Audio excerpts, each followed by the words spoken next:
This week we'll be discussing how Microsoft are refunding their iOS customers, how Snapchat are taking money from pretty much everyone, and how many performing artists are complaining that Spotify just doesn't pay them well enough. We'll also be discussing Mark Zuckerberg's recent Q&A session with Facebook.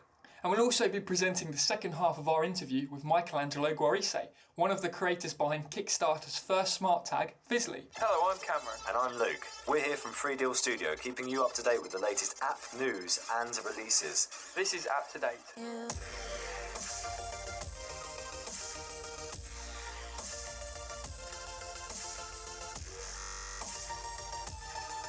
Help support the show by donating to patreon.com/appnews. We could really do with some new equipment. And some lunch. This week, Mark Zuckerberg, creator and CEO of Facebook, hosted the live question and answer event. The event lasted more than an hour. You can find the video on the official Facebook page, Q&A with Mark.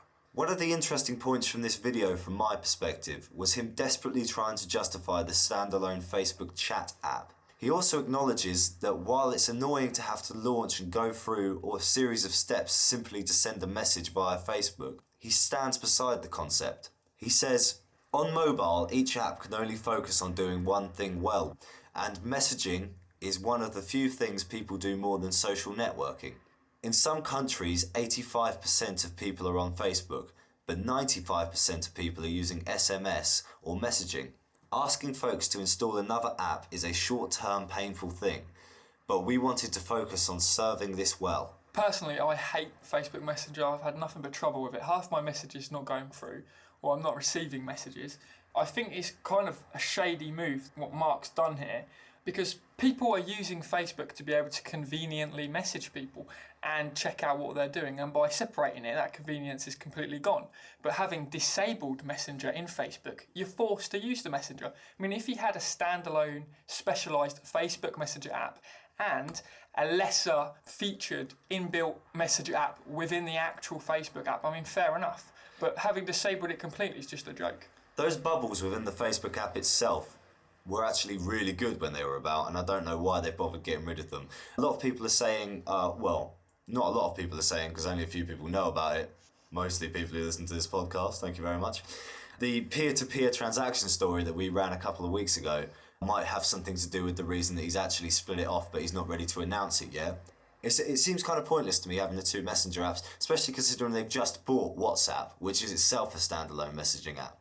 Unless it's going to come with new features, which it doesn't at the moment, then it seems absolutely pointless. It doesn't even come with any more encryption. It's no more safer for the users. I think it's just more monitoring for advertising services brought to you by Facebook. Yeah, I mean, I completely agree with you there. And I think that there must be a new feature that Facebook are planning to roll out in the near future. And it's probably going to be some kind of peer-to-peer payment service. I mean, obviously the most famous peer-to-peer payment service is Bitcoin. And I think Facebook, and particularly Twitter actually, who backed by a French bank group, BPCE, have already enabled Twitter users in France to send payments to other members in their social network through tweets. I think these two companies, they're obviously keen to ride the revolutionary wave Bitcoin has started. However, I think Facebook has a far greater advantage over Twitter because your contacts there consist mainly of friends and family, which are the people who you're most likely to have P2P transactions with. My Twitter account, however, is full of you guys. It's full of all the listeners, which isn't a bad thing, but don't expect me to lend you a tenner for the cinema anytime soon. Best feature of the Facebook chat app is something I discovered today. You can actually report abuse or a problem with the app by simply shaking your device. I thought that was great. That's a really cool feature. I'd like to see that in loads more apps. Facebook also launched a see less from this person feature in their main networking app this week, which is kind of like half unsubscribing from them. It's very British, yeah, so a very polite way of sort of unsubscribing from somebody without actually doing it. And I think it's going to get loads of use. If I used Facebook more, I'd think, great. Maybe I will now. If there's anything iOS users love, it's Microsoft. Last Thursday, to everybody's surprise, computing juggernaut Microsoft released a free version of its Office software for iOS. But that's not all. Currently, Office users pay a minimum of $69.99 for a personal account with Office 365 subscription per year. But Microsoft is offering refunds to paying customers. Partial refunds, of course. The free version contains basic editing tools, And of course, there is a premium version for customers looking to use premium tools. The partial refunds will take up to 9 weeks to process. If you purchase your copy in the App Store, you can go through the iTunes Store support. If not, contact a Microsoft account and billing agent to request your refund. Android versions are on their way.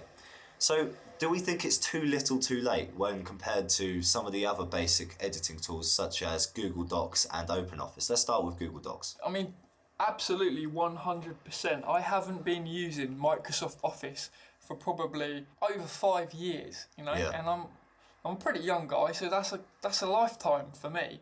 I mean, I started before Google Docs. I was using LibreOffice, which was an open source version of the entire Microsoft Office suite, and it was fantastic. And then as soon as Google Docs come out and the kind of shareability and the tools to collaborate with. Real-time collaboration is a breakthrough. It's something we use regularly, isn't it, Luke? So, Google Docs are fantastic. I don't really see any need for Microsoft Office tools, to be honest. I guess it's for some of the more advanced features inside Excel and things like that. You can't just get for free on Google Docs at the moment. But they're working on it. They are, exactly. And soon the people who are paying, £100 to £200 a year for Microsoft Office are going to feel pretty mugged off when it turns out there's a better service online for free. I think one of the fantastic things about Google Docs is you don't actually have to install any new software onto your computer. And I think that appeals quite a lot to corporations, because then they can cut down on their IT department a bit. Sorry guys, I know half of the people listening to this podcast work in the IT department. Or maybe it'll make your lives easier. Just don't tell the boss. Alright, well, moving on from there, we've got a couple of reviews, haven't we? I've been playing a really interesting game called MTN, or Mountain. Mountain, by David O'Reilly, presents us with a game that has no controls and no apparent purpose. And somehow I really love this game. A game which really isn't a game at all and could probably be better described as a kind of a galactic Zen garden. Yeah, you don't. I've seen you playing the game. You don't actually have an avatar in the game at all, do you? No, nothing. I mean, it's very, very unusual, and for me, the real purpose of this game is as a digital meditation space. What little narrative the app provides certainly points in this direction, but it never explicitly states it. There's no direction given whatsoever.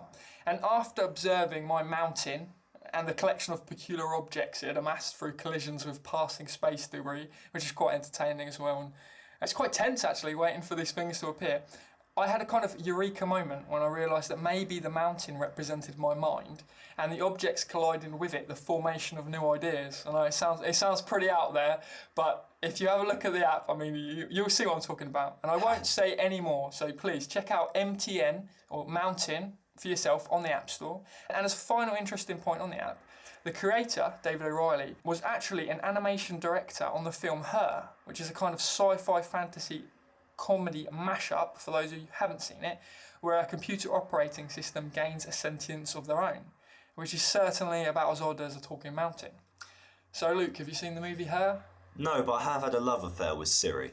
I think we all have. I think I can relate. Until they changed their voice and they got all butch, now I'm scared to press the button. Yeah, well, I mean, we were looking at Google Plex, weren't we? So expanding Siri's capabilities to all kinds of things, including the Philips Hue, but unfortunately that's no longer supported. So if there's a developer out there who's working on something to do with that, and they'd like to get in touch with us, we'd love to have you on the show. Or if there's any apps that enable Siri to work with IFTTT or the Internet of Things, as I've said, please get in touch. By contacting us on Twitter, we are at iOS App News 24. And I've got another game here actually for you. You know, plenty of games this week because I know you all love them. And it's Slaying. Slaying is undoubtedly my favourite pick up and play arcade game at the moment. It goes back to the hardcore 8-bit arcade days of old. In Slaying, you only get one life and you only have 3 controls, left, right and jump. The game has been described as an endless action RPG, but what stops that from turning into a laborious and monotonous grind, like so many other apps out there, are the randomly generated enemies and the insanely creative leaderboard feature. Now, as morbid as this may sound, Luke, after your character dies, you're given the opportunity to decorate their gravestone, yes, their gravestone, in the most elaborate and celebrated ways possible, sharing details of your deeds with friends and other players. Nice. The better your hero fights before his death, the more fame he will have accumulated to pay for his heroic final monument, and the cooler it will look. It's addictive to say the least. You'll have to check it out. That's Slaying, and that's available on the App Store today. Links to both of those apps on our website, 3deal.co.uk. Root pipe for iOS devices. A Swedish hacker has discovered a software vulnerability in Apple's desktop operating system that may make iOS devices vulnerable to attack. Modern operating systems employ several tiers of security, ensuring that a typical user can't accidentally authorize software to damage their computer. The highest level of access, known as root access, is typically cornered off from all but the most essential programs. Root pipe is a vulnerability in Mac OS X which lets an attacker ignore that requirement and access the root of the computer without needing a password. This will also give hackers access to any iOS device that is paired with your Mac. A similar problem exists with WireLurker, a malware which may be included with pirated software. WireLurker works by waiting until the infected system is connected to the user's iOS device via a USB cable, at which point it steals personal data and attempts to install malicious copies of apps. If the user's device is jailbroken, that's hacked to let them install software without Apple's permission or outside of the App Store, then it steals far more information, such as old iMessages and the contents of the user's address book. For the meantime, Emil Carvenhammer, the hacker behind the discovery, says the simplest way to protect your computer is to stop using administrative accounts on a day-to-day basis. Instead, to use your normal account unless something actually needs administrative privileges.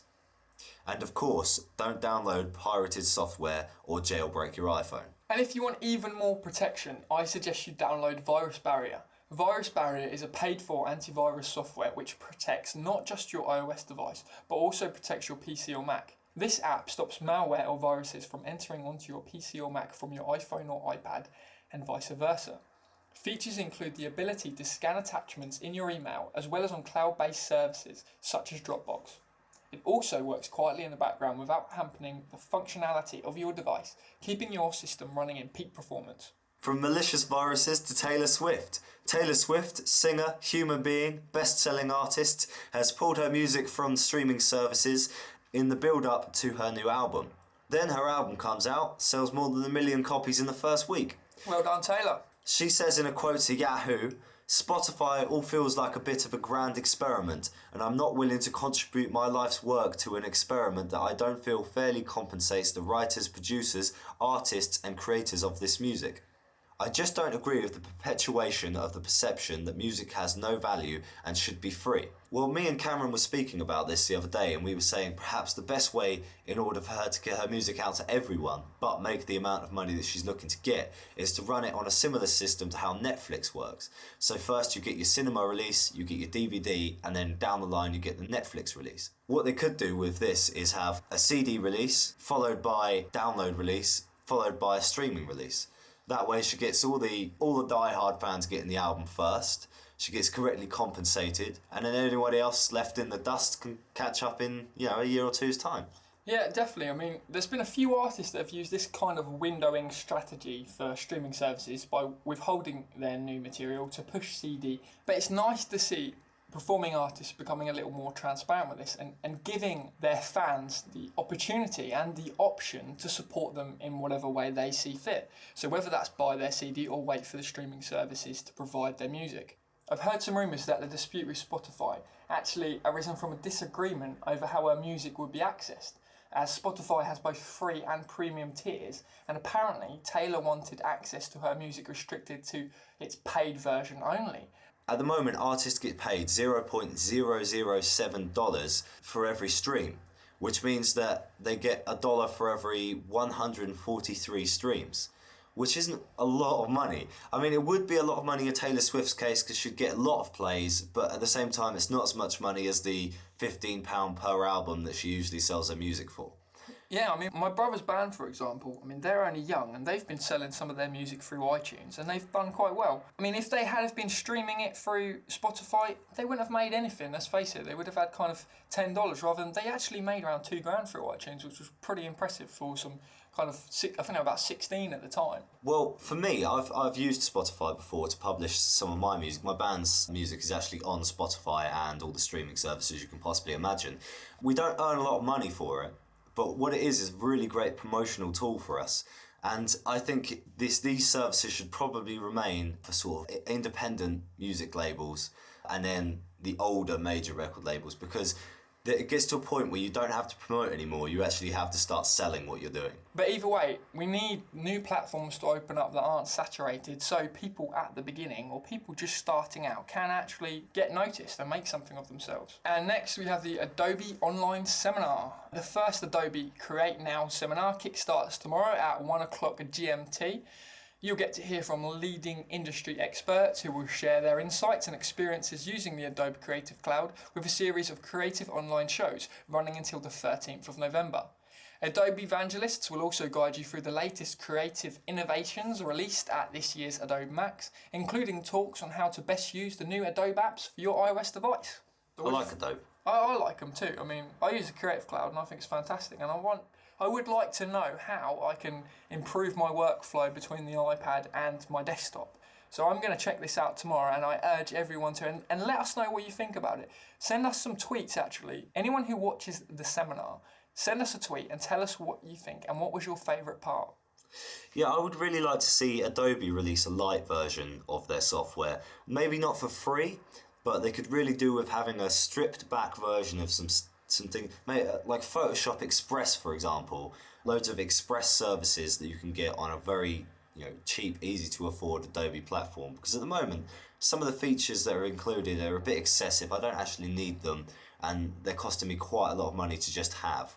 Yeah, no, I definitely agree. I mean, for me, I really, really, really want Adobe to release a 3D modelling software as part of the Creative Cloud. It would be a complete game changer, and people are either limited to using Maya, 3ds Max or Blender. Now, personally, I think Blender is absolutely garbage. I think 3ds Max is fantastic, but it's $3,500 for a license. I mean, who can afford that? Please, Adobe, release a 3D modelling software. You make me very happy. You can actually export in 3D from a lot of their software, and you can 3D render some things, but they don't have a standalone 3D modelling software, and that's what we're asking for. Adobe, if you announce this in this week, we're going to take the credit. So, Snapchat reportedly teaming up with Spotify, Vivo, Comedy Central, CNN, and others on the new Discover project. Long gone are the days where apps didn't have to become corporate media giants. Reports in this week and various sources around the web claim that Snapchat is in talks with Spotify, Vivo, CNN, Comedy Central, BuzzFeed and ESPN to create a new feature on their app. Unfortunately, it appears despite a lot of hearsay, there is no real evidence nor possible features to back this up. So what do we think it could be? What could Snapchat be collaborating with Vivo, Spotify, Comedy Central, CNN and others about? Well, I think it's the elephant in the room, isn't it, Luke? We both know exactly what it is. Advertising. Yeah. It's advertising. Come on, Snapchat. Try and get a little bit more creative. Well, we know that they're having monetization system problems at the moment at Snapchat, so I guess that this might just be that. But hopefully, I'm hoping it's a little bit more than that. I'm hoping that people are going to get a little bit more content rather than just being, rammed down their throat with more adverts. Like, that's what we need in this world. Yeah, I actually think I'm going to make a prediction here. I've made a few on the show, actually, and I've not done too badly with them coming true. And I think that Snapchat are going to go for a content marketing model with this. Okay. And that the whole Discover project is about showing these micro clips of material from Spotify and Vivo and Comedy Central and hoping to entice people who would be interested in them into clicking through and then obviously viewing the full material. And that's going to be my prediction there, so we'll see what happens with that. I don't know, because I don't think that Snapchat can really expand. The whole concept of it is it's a very light app. To be making it into this multi-tentacled featured freak beast is not the best idea for this app. You don't need a super heavy 4 GB app to send minimal pictures to each other. They're trying to emulate Facebook in many respects. But as you say, this kind of multi-tentacled beast that's linked into all these different places. And I hate Snapchat, but I don't hate it even more. I mean, come on. I mean, at least you're an app that does what you say most of the time, be it completely insecure. That being said, are we being too sceptical? Because when Google first came about, they were just a search engine. We would have been, aren't you query forum already exists, guys, you're way behind. And then be like, when they start releasing their own features, image search, how original kind of thing. Maybe we're putting them down too early. Maybe there's going to be a beautiful butterfly emerge from this cocoon that is Snapchat. I would like to think so. I mean, if they can reinvent marketing and reinvent the banner ad with some kind of interesting content marketing based bite-sized freebies, that would be great. If they could reinvent capitalism as well, that'd be lovely. So there's an app for that. It's called the Fever Bitcoin Wallet. Okay, so speaking of the Fever Bitcoin Wallet, we did interview Lamar Wilson from Fever, CEO of Love Will, 2 weeks ago now. You can check out those interviews on Happy Halloween, which is our episode 10. Yep, episode 10. And you can also check out episode 9, which is the first half of the interview with him, which is called We've Got Fever. So make sure you check them out. Last week we were interviewing Michelangelo Guarise from Fizzly, the Kickstarter campaign. These guys are absolutely fantastic. They have developed an interactive smart tag to enable anybody to program this small device to interact with their mobile phone. So for example, you can place a Fizzly onto the top of your front door, and every time it opens, it could turn the lights on by sending a Bluetooth message to your phone, which then sends a message to your Philips Hue light bulbs, as we were discussing in the last episode. The capabilities are almost limitless, and the device comes with an open API for developers to use how they wish. Now, Luke, I mean, we've discussed actually about the Fitbit and various health apps. I know in the next show we're going to go a lot more in depth with that. But the Fizzly is kind of covering an interesting territory here, because you can attach it to, for example, a barbell and count how many repetitions of weights you're doing and at what velocity that you're actually doing them at. So, I mean, it's good for kind of power training and all kinds of things. That sets it apart hugely from the Apple Health Kit at the moment, the Google Fit and Microsoft Health, which at the moment seem to only track cardiovascular exercises. We're going to be talking a lot about Health Kit, Google Fit, Microsoft Health soon, but we really don't know what format to bring it to you in. We've thrown it about a lot in the studio. We don't know how to bring it to you because we've done a lot of research and it might be quite a long feature. So if you'd like to see us do a video about the differences between Health Kit, Google Fit and Microsoft Health, please let us know by contacting us on Twitter, iOS App News 24, or if you'd like to see us do a feature-length documentary on it, then we'd absolutely love to hear from you as well. Maybe you can help us fund the project by going to patreon.com/appnews. So we'll be continuing our interview now with the creator of Fizzly. Take it away. I mean, I've seen it kind of more and more. I started using the web program IFTT and having a look at things like the Beatbox. Have you seen the Beatbox? No, You'll like this if you like music and obviously interactive technology. And someone hooked up 6 beets, the root vegetables, to a Raspberry Pi and used it as a percussion instrument. And I thought there's a really great little video. It's very cool. Again, there's a high level of complexity involved with this that normal people, although they might be inspired and interested by it, they can't really engage with it. That's where I see the Fizzly coming in, because I mean, I'm sure you could do exactly the same thing. if I may add something to what you were saying before about IFTT, and the thing is not as immediate as it could be. I think this is really important about technology, that now the technology allows us to do so many things, so many interactions with technology. I think is really important that also not tech-savvy people, the ability to exploit this, this is something which relates to democracy in technology, Everybody should be able to do that, because when we live in such a world which is so full of technology, understanding how it works It's really important. It's going to be one of the personal skills of the future.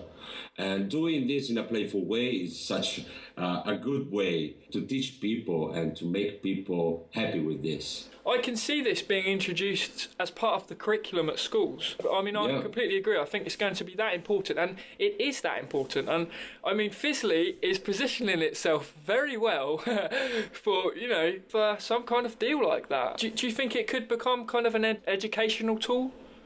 Well, I would really like to, actually. We are really into education with UDO, our current project, which is used in many educational backgrounds all around the world. And Fizzly could be one of these to teach, for example, basics to pupils in the school about motion-triggered events. This could be really an awesome future. So where do you see Fizzly, yourself and the company headed in the future? Well, that's a good question, actually. Yeah, I told you, I am a dreamer. So, yeah, where I am now, not where I will be tomorrow, probably. So I cannot really figure out where we'll be. But what is sure is just that we want to explore this new way of interacting with technology. I would really like that my company and myself, we play a major role in this revolution, of course, providing brilliant people with instruments to express themselves and to make its progress, actually. So, yeah, we're going to be really active on this field. This is where we are good at and where we have fun doing it. We would really like to bring other products, this for sure. About the Kickstarter, how can people show their support? How much funding are you asking for? And what are the kinds of benefits of joining the Kickstarter and contributing some funds to that? First advantage is that you're helping us making something real, something that will change things a little. Another benefit, as I told you before, is that you cannot just contribute with pure money, but you can also tailor the design, the final design, the apps that we are going to release with it. You can give your ideas inside, so you will have a more personal product, the product that you want. You can contribute to make this happen. We are not just releasing a black box, It's really important for us. If you cannot back us on Kickstarter, it's important that you spread the word. So sharing the campaign with the people that matters to you, to your friends, to everyone who you think is interested, is a great helping hand, and we do encourage a lot. To all of our listeners out there, please head over to kickstarter.com/projects/Fizzly. That's FIZZLY, and send at least a $35 pledge to get your hands on one of these Fizzlies, because they really are fantastic. I'm going to sign up and pledge now. Thank you, Cameron. No worries. We'll put out a few tweets as well about this. Is there anywhere else that you'd like to kind of send some of our listeners to? We have a website as well, which is now, of course, just pointing to our Kickstarter campaign, because where we want to get the most traction is over there. But the website is fazz.ly, so it's really easy to remember once you know Fizzly. The most important thing now is keep on the momentum. We've had great response from bakers in the first day, so we want to keep going. So share it, back it if you can. Tell your friends. Just imagine what fun you can have with Fizzly. Brilliant. Yeah. Thank you very much for participating in this interview. Thank you to you, Cameron. No worries. So when's this video coming out? Because I'm very excited about this video you've mentioned. Well, in the next few days, we are trying to put updates every day. Now I will record one doing a drummer with Fizzly in 5 minutes. You see how easy it is to get a drum machine made. And every day we're going to release something. So the best thing is stay tuned, because, we have some ideas and we are collecting feedbacks. So you can also post on a comment on Kickstarter and suggest us what to do, and we will show you how you can do it with Fizzly. just help us to make the world more fiddly. This is it. This is it. And it has been an immense pleasure, Cameron, to have this talk with you. It was really interesting, and I would really like to thank also to everyone who's listening us, and hope we'll talk again in the future. We will, absolutely. I'll be paying close attention to your project, and I wish you all the best of luck. That's great. Bye, everybody. Hi, Mom. Goodbye. And that was my interview with Michelangelo Guarise. You can find him on Kickstarter by searching Fizzly. Please back the project. It's a fantastic idea, and we need more innovation like this. If you're thinking of starting up a Kickstarter project yourself, make sure you check out the Audible book, Kickstarter Success Secrets. It's usually $4.49. However, we can give it to you absolutely free. audibletrial.com/iOS app to date. Make sure you support this show by going to patreon.com/app news and checking out our website, 3deal.co.uk. For links to our Patreon account, our Twitter and any other social media platform, make sure you go to our website, 3deal.co.uk, to find all the links. But what? We have a new website. We do have a new website. We've been working on a really cool new website with some awesome graphics of me and Luke in GTA style, as I mentioned last week. And you can go to our new website where you can sign up for our monthly newsletter, which will give you a roundup of all the latest and greatest iOS app news, as well as freebie downloads. We've even got an introduction to Bitcoin audio file for free download where you can learn everything you've ever wanted to know about Bitcoin as a beginner. Presented by our very own Cameron. Presented by me, absolutely. And that is apptodatepodcast.freedeal.uk. That's apptodatepodcast.freedeal.uk. Bye.